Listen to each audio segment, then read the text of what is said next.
Barrackpore Rashtraguru Surendranath college 1953 সালে পথ চলা শুরু করেছে।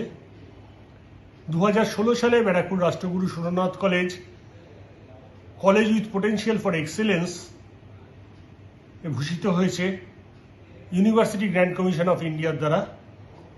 বর্তমানে কলেজে 27টি আন্ডার গ্র্যাজুয়েট কোর্স পড়ানো হয়ে থাকে। এছাড়াও খেলাধুলো, সাংস্কৃতিক পরিমণ্ডল, সাংস্কৃতিক ক্রিয়াকলাপ, এর ব্যবস্থা রয়েছে, জিমনাসিয়াম রয়েছে। এছাড়াও সমৃদ্ধ লাইব্রেরি রয়েছে। বর্তমান প্রজন্মের ছাত্রছাত্রীরা আশা করি এই কলেজে ভর্তি হয়ে উপকৃত হবে।